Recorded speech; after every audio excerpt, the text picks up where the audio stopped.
ಇದು ನಿಜವಾಗಿಯೂ ನಡೆದ ಒಂದು ಭಯಾನಕವಾದ ಘಟನೆ. ಸತ್ತು ಹೋದ ಹೆಣ್ಣಿನ ಡೆಡ್ ಬಾಡಿ ಜೊತೆ ಆ ಒಬ್ಬ ಕಾಮುಕ ವ್ಯಕ್ತಿ ಸೆಕ್ಸ್ ಮಾಡ್ತಾ ಇದ್ದ. ಹೌದು, ನೀವು ಕೇಳ್ತಿರುವುದು ನಿಜ. ಇದು ಪಾಕಿಸ್ತಾನದಲ್ಲಿ ನಡೆದ ಒಂದು ಭಯಾನಕವಾದ ಘಟನೆ. ಅಷ್ಟಕ್ಕೂ ಅಲ್ಲಿ ನಡೆದಿದ್ದಾದರೂ ಏನು, ಆ ವ್ಯಕ್ತಿ ಡೆಡ್ ಬಾಡಿಗಳ ಜೊತೆ ಯಾಕೆ ಆ ಥರ ಮಾಡ್ತಾ ಇದ್ದ, ಈ ವಿಡಿಯೋದಲ್ಲಿ ನೋಡ್ತಾ ಹೋಗೋಣ. 1990ರಲ್ಲಿ ನಡೆದ ಘಟನೆ ಇದು. ಪಾಕಿಸ್ತಾನದಲ್ಲಿನ ಒಂದು ಸಣ್ಣ ಹಳ್ಳಿ. ಆ ಹಳ್ಳಿಯ ಹೆಸರು ಸರ್ಗೋದಾವ್. ಇದು ಸಣ್ಣ ಹಳ್ಳಿ ಆಗಿದ್ದರಿಂದ ಇಲ್ಲೇನು ಅಷ್ಟೇನು ಕೆಲಸವನ್ನು ಮಾಡೋಕ್ಕೆ ಏನು ಕೆಲಸಗಳು ಇರ್ತಾ ಇರಲಿಲ್ಲ. ಆ ಊರಿನ ಜನ ಒಂದೊತ್ತು ಊಟವನ್ನು ಮಾಡೋದಕ್ಕೆ ತುಂಬ ಕಷ್ಟಪಡ್ತಾ ಇರ್ತಾರೆ. ಹೀಗಿರುವಾಗ ಮೊಹಮ್ಮದ್ ಸಿರಾಜ್ ಎಂಬ ಹುಡುಗ ಕರಾಚಿ ಹತ್ರ ಇರುವ ಲಿಖಿತಾಬಾದ್ನಲ್ಲಿ ಕೆಲಸ ಮಾಡಲು ಬರ್ತಾನೆ.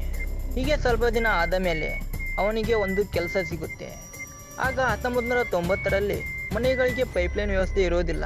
ಹೀಗಾಗಿ ರಿಯಾಜ್ ಅಲ್ಲಿ ಅಕ್ಕಪಕ್ಕ ಮನೆಗಳಿಗೆ ನೀರು ಹಾಕುವ ಕೆಲಸಕ್ಕೆ ಹೋಗ್ತಾ ಇರ್ತಾನೆ. ಹೋಗ್ತಾ ಹೋಗ್ತಾ ಅಲ್ಲಿ ವಜೀರ್ ಎಂಬ ವ್ಯಕ್ತಿ ಜೊತೆ ಸ್ನೇಹ ಆಗುತ್ತೆ. ಹಾಗೆ ಸಮಯ ಕಳೀತಾ ಅವರಿಬ್ಬರು ತುಂಬ ಕ್ಲೋಸ್ ಫ್ರೆಂಡ್ಸ್ ಆಗ್ತಾರೆ. ಹಾಗೆ ಅವರಿಬ್ಬರು ಒಂದೇ ಕಡೆ ಕೆಲಸ ಮಾಡಲು ಶುರು ಮಾಡ್ತಾರೆ. ಹೀಗೆ ಇವರಿಬ್ಬರು ಸ್ಮಶಾನದ ಹತ್ರ ಇರುವ ಒಂದು ಮನೆಯಲ್ಲಿ ವಾಸವಿರ್ತಾರೆ. ಒಂದು ದಿನ ರಾತ್ರಿ ಸ್ಮಶಾನದಲ್ಲಿರುವ ಶವಗಳ ಮಣ್ಣು ಮಾಡಿರುವ ಮಣ್ಣನ್ನು ತೆಗೆದು ಅದರೊಳಗೆ ಹೋಗಿ ಸ್ವಲ್ಪ ಸಮಯ ಆದ ಮೇಲೆ ಹೊರಗೆ ಬರ್ತಿದ್ದ. ಇದನ್ನು ಇವನ ಸ್ನೇಹಿತ ರಿಯಾಜ್ ನೋಡ್ತಾನೆ. ಅದನ್ನು ನೋಡಿದ ರಿಯಾಜ್ಗೆ ಅಲ್ಲಿ ವಜೀರ್ ಏನು ಮಾಡ್ತಾ ಇದ್ದಾನೆ ಎಂದು ತಿಳಿಯುವುದಿಲ್ಲ. ಹೀಗೆ ಪ್ರತಿ ರಾತ್ರಿ ವಜೀರ್ ಆ ಶವಗಳನ್ನು ಮಣ್ಣು ಮಾಡಿರುವ ಮಣ್ಣನ್ನು ತೆಗೆದು ಅದರೊಳಗೆ ಹೋಗಿ ಸ್ವಲ್ಪ ಸಮಯ ಆದ ಮೇಲೆ ಹೊರಗೆ ಬರ್ತಿದ್ದ. ಇದನ್ನೆಲ್ಲ ಪ್ರತಿದಿನ ರಾತ್ರಿ ರಿಯಾಜ್ ಗಮನಿಸುತ್ತಾ ಇರ್ತಾನೆ. ಇಲ್ಲಿ ರಿಯಾಜ್ಗೆ ವಜೀರನ ಮೇಲೆ ಅನುಮಾನ ಬರುತ್ತೆ. ವಜೀರ್ ಅಲ್ಲಿಗೆ ಪ್ರತಿ ರಾತ್ರಿ ಏಕೆ ಹೋಗ್ತಾನೆ ಮತ್ತೆ ಅಲ್ಲಿ ಏನು ಮಾಡ್ತಾನೆ ಎಂದು ಮರುದಿನ ರಿಯಾಜ್ ವಜೀರನ ಹತ್ರ ಡೈರೆಕ್ಟಾಗಿ ಕೇಳ್ತಾನೆ. ಹೇ ವಜೀರ್, ರಾತ್ರಿ ಅಲ್ಲಿಗೆ ಏಕೆ ಹೋಗ್ತೀಯಾ, ಅಲ್ಲಿಗೆ ಹೋಗಿ ಏನು ಮಾಡ್ತೀಯಾ ಹೀಗಂತ ರಿಯಾಜ್ ವಜೀರನನ್ನು ಕೇಳ್ತಾನೆ. ಆಗ ಕೊನೆಗೂ ವಜೀರ್ ಅವನು ಮಾಡುವ ಕೆಟ್ಟ ಕೆಲಸವನ್ನು ಹೇಳ್ತಾನೆ. ಮೊದಲಿಗೆ ವಜೀರ್ ಸತ್ತು ಹೋದ ಬಾಡಿಯನ್ನು ಚೆಕ್ ಮಾಡ್ತಾ ಇದ್ದ. ಇದು ಹೆಣ್ಣಿನ ಬಾಡಿಯೋ ಅಥವಾ ಗಂಡಸಿನ ಬಾಡಿಯೋ ಅಂತ ನೋಡ್ತಾ ಇದ್ದ. ನಿಮಗಿಲ್ಲಿ ಒಂದು ಪ್ರಶ್ನೆ ಬರಬಹುದು, ಬಾಕ್ಸ್ನಲ್ಲಿರುವ ಬಾಡಿಯನ್ನು ಇದು ಮೇಲ್ ಬಾಡಿಯೋ ಅಥವಾ ಫಿಮೇಲ್ ಬಾಡಿಯೋ ಅಂತ ಹೇಗೆ ಕಂಡುಹಿಡಿತಿದ್ದ ಅಂತ. ಫ್ರೆಂಡ್ಸ್, ಪಾಕಿಸ್ತಾನದಲ್ಲಿ ಒಂದು ನಿಯಮ ಇದೆ. ಆ ಶವ ಹೆಣ್ಣು ಶವ ಆಗಿದ್ದರೆ ಆ ಶವದ ಮೇಲೆ ಒಂದು ಚಾದರ್ನಿಂದ ಸುತ್ತಿರುತ್ತಾರೆ. ಹೀಗಾಗಿ ಅವನಿಗೆ ಸುಲಭವಾಗಿ ಗೊತ್ತಾಗುತ್ತಿತ್ತು ಇದು ಹೆಣ್ಣಿನ ಬಾಡಿಯೋ ಇಲ್ಲ ಅಂದರೆ ಗಂಡಸಿನ ಬಾಡಿಯೋ ಅಂತ.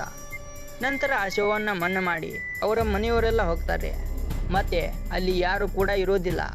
ನಂತರ ಸತ್ತ ಶವವನ್ನು ಎಲ್ಲರೂ ಮಣ್ಣು ಮಾಡಿ ಅವರ ಮನೆಯವರೆಲ್ಲ ಹೋದ ಮೇಲೆ ವಜೀರ್ ಅಲ್ಲಿಗೆ ಹೋಗ್ತಾನೆ.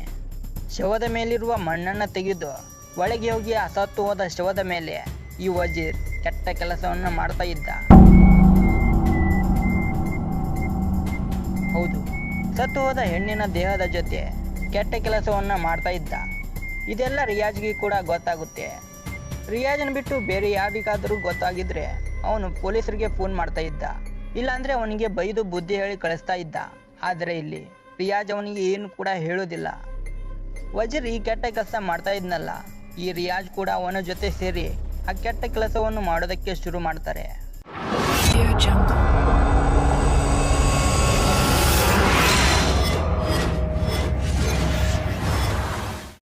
ಹೀಗೆ ಇವರಿಬ್ಬರು ಸ್ವಲ್ಪ ದಿನಗಳ ಕಾಲ ಈ ಕೆಲಸವನ್ನು ಮಾಡ್ತಾನೆ ಇರ್ತಾರೆ. ಹಾಗೆ ವಜೀರ್ ಡ್ರಗ್ಸ್ಗಳಿಗೆ ಕೂಡ ಅಡಿಕ್ಟ್ ಆಗಿದ್ದ. ಹೀಗೆ ಡ್ರಗ್ಸ್ ತಗೊಳ್ಳುವಾಗ ಅದು ಓವರ್ಡೋಸ್ ಆಗಿ ವಜೀರ್ ಸತ್ತು ಹೋಗ್ತಾನೆ. ಈ ಕಡೆ ರಿಯಾಜ್ ತನ್ನ ಸ್ನೇಹಿತನನ್ನು ಕಳ್ಕೊಂಡು ತುಂಬ ಬೇಸರದಲ್ಲಿರ್ತಾನೆ. ಇಷ್ಟೆಲ್ಲ ಆದರೂ ಕೂಡ ರಿಯಾಜ್ ಮಾತ್ರ ಆ ಕೆಟ್ಟ ಕೆಲಸವನ್ನು ಮಾಡೋದನ್ನು ಬಿಡಲೇ ಇಲ್ಲ. ಹೌದು, ರಾತ್ರಿ ಹೋಗೋದು, ಸತ್ತ ಶವದ ಮಣ್ಣನ್ನು ತೆಗೆಯೋದು, ಆ ಡೆಡ್ ಬಾಡಿಗಳ ಜೊತೆ ಆ ಥರ ಮಾಡೋದು, ಹೀಗೆ ಮಾಡ್ತಾನೆ ಇರ್ತಾನೆ. ಆ ಡೆಡ್ ಬಾಡಿ 3-4 ವರ್ಷದ್ದಾದರೂ ಅದರ ಜೊತೆ ಆ ಕೆಟ್ಟ ಕೆಲಸವನ್ನು ಮಾಡ್ತಾ ಇರ್ತಾನೆ. ಹೀಗೆ ತುಂಬ ವರ್ಷದ ತನಕ ಹೀಗೆ ಮಾಡ್ತಾನೆ ಇರ್ತಾನೆ. ಒಂದು ದಿನ ಕಬರಿಸ್ತಾನದಲ್ಲಿ ಒಂದು ಶವ ಆಗುತ್ತೆ. ಆ ಶವವನ್ನು ತೆಗೆದುಕೊಂಡು ಊರಿನ ಜನ ಹಾಗೆ ಅವರ ಮನೆಯವರು ಸ್ಮಶಾನಕ್ಕೆ ಬರ್ತಾರೆ. ಅದು ಒಂದು ಹೆಣ್ಣಿನ ಶವವಾಗಿತ್ತು. ಆ ಶವಕ್ಕೆ ಅಲ್ಲಿನ ನಿಯಮದ ಹಾಗೆ ಅಂತ್ಯ ಸಂಸ್ಕಾರ ಮಾಡಿ ಹೋಗ್ತಾರೆ. ಅವರು ಹೋದ 1 ಗಂಟೆಯ ನಂತರ ರಿಯಾಜ್ ಸುತ್ತಮುತ್ತ ನೋಡ್ತಾನೆ. ಅಲ್ಲಿ ಯಾರು ಕೂಡ ಇರೋದಿಲ್ಲ. ಎಂದಿನಂತೆ ಶವದ ಮೇಲಿನ ಮಣ್ಣನ್ನು ಸ್ವಲ್ಪ ತೆಗೀತಾ ಹೋಗ್ತಾನೆ. ನಂತರ ಡೆಡ್ ಬಾಡಿಗಳ ಜೊತೆ ಆ ಕೆಟ್ಟ ಕೆಲಸವನ್ನು ಮಾಡಲು ಶುರು ಮಾಡುವಾಗ ಆ ಶವದ ಮುಖದ ಮೇಲೆ ಸುತ್ತಿರುವ ಬಟ್ಟೆಯನ್ನು ಹಾಗೆ ಮೈ ಮೇಲಿನ ಬಟ್ಟೆನೆಲ್ಲ ತೆಗೆದು ಹಾಕಿ ರಿಯಾಜ್ ಆ ಶವದ ಮುಖವನ್ನು ನೋಡ್ತಾನೆ. ಶವದ ಮುಖವೆಲ್ಲ ಒಂಥರ ಆಗಿರುತ್ತೆ, ಹಾಗೆ ಕಣ್ಣು ಕೂಡ ತೆಗೆದೇ ಇರುತ್ತೆ. ಇದನ್ನು ನೋಡಿದ ರಿಯಾಜ್ಗೆ ತುಂಬ ಭಯ ಆಗುತ್ತೆ. ಆ ಡೆಡ್ ಬಾಡಿ ಕಣ್ಣು ತೆರೆದಿದ್ದನ್ನು ನೋಡಿ ಇವಳು ಇನ್ನೂ ಬದುಕಿದ್ದಾಳೆ, ಇಲ್ಲ ಅಂದರೆ ಇದು ದೆವ್ವವಾಗಿದೆ ಅಂತ ಭಯಪಟ್ಟು ಅಲ್ಲಿಂದ ಓಡಿ ಹೋಗ್ತಾನೆ. ಹಾಗೆ ಓಡ್ತಾ ಓಡ್ತಾ ಅಲ್ಲಿ ಸ್ವಲ್ಪ ಜನ ಇರ್ತಾರೆ. ಅವರಿಗೆ ಹೇಳ್ತಾನೆ ಅಲ್ಲೊಂದು ಶವ ಇದೆ, ಅದು ಇನ್ನೂ ಬದುಕಿದೆ ಹೀಗಂತ ಆ ಜನಗಳಿಗೆ ಹೇಳ್ತಾನೆ. ಆದರೆ ಅವರಿಗೆ ಅರ್ಥ ಆಗೋದಿಲ್ಲ. ಆ ಜನರೆಲ್ಲ ಅಲ್ಲಿಗೆ ನೋಡೋದಕ್ಕೆ ಹೋಗ್ತಾರೆ. ಅಲ್ಲಿಗೆ ಹೋಗಿ ನೋಡ್ತಾರೆ, ಅಲ್ಲಿ ಶವವನ್ನು ಮುಚ್ಚಿರುವ ಮಣ್ಣನ್ನೆಲ್ಲ ತೆಗೆದಿರುತ್ತೆ, ಹಾಗೆ ಶವದ ಮೈ ಮೇಲೆ ಬಟ್ಟೆನೇ ಇರೋದಿಲ್ಲ. ಇದನ್ನು ನೋಡಿದ ಜನಗಳಿಗೆ ಆಶ್ಚರ್ಯವಾಗುತ್ತೆ. ಇದನ್ನೆಲ್ಲ ಹೀಗೆ ಮಾಡಲು ಯಾರಿಂದ ಸಾಧ್ಯ? ಈ ಮಣ್ಣನ್ನು ತೆಗೆದಿರುವವರು ಯಾರು? ಹೀಗಂತ ಯೋಚನೆ ಮಾಡ್ತಾ ರಿಯಾಜ್ನ ಕಡೆಗೆ ನೋಡ್ತಾರೆ. ಈ ಕಡೆ ರಿಯಾಜ್ ಗಾಬರಿಯಿಂದ ಮಾತನಾಡುತ್ತಾ ಇರ್ತಾನೆ. ಅಲ್ಲಿನ ಜನಗಳಿಗೆ ರಿಯಾಜ್ ಮೇಲೆ ಡೌಟ್ ಬರುತ್ತೆ. ಎಲ್ಲರೂ ಸೇರಿ ರಿಯಾಜ್ಗೆ ತುಂಬ ಹೊಡಿತಾರೆ. ನಂತರ ಪೊಲೀಸರಿಗೆ ಫೋನ್ ಮಾಡ್ತಾರೆ. ಆಗ ಪೊಲೀಸರು ರಿಯಾಜ್ನನ್ನು ಅರೆಸ್ಟ್ ಮಾಡ್ತಾರೆ. ಸ್ವಲ್ಪ ದಿನದ ನಂತರ ಪಾಕಿಸ್ತಾನದ ನ್ಯೂಸ್ ಚಾನಲ್ನವರು ಇವನನ್ನು ಇಂಟರ್ವ್ಯೂ ಮಾಡ್ತಾರೆ. ಈ ಇಂಟರ್ವ್ಯೂನಲ್ಲಿ ರಿಯಾಜ್ ಅವನು ಮಾಡಿರುವ ಎಲ್ಲ ಕೆಲಸವನ್ನು ಹೇಳ್ತಾನೆ.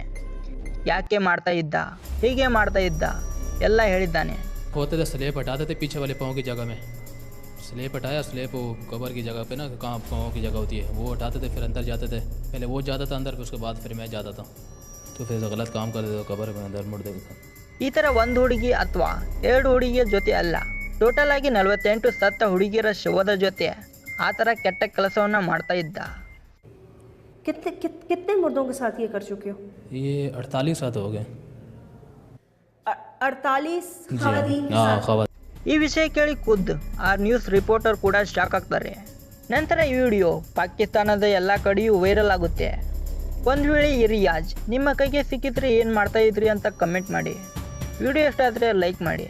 ಈ ವಿಡಿಯೋಗೆ ಒಳ್ಳೆ ರೆಸ್ಪಾನ್ಸ್ ಸಿಕ್ಕರೆ ಇದೇ ತರಹದ ಕ್ರೈಮ್ ಸ್ಟೋರೀಸ್ಗಳನ್ನು ನಿಮ್ಮ ಮುಂದೆ ತರ್ತೀನಿ. Thank you for watching.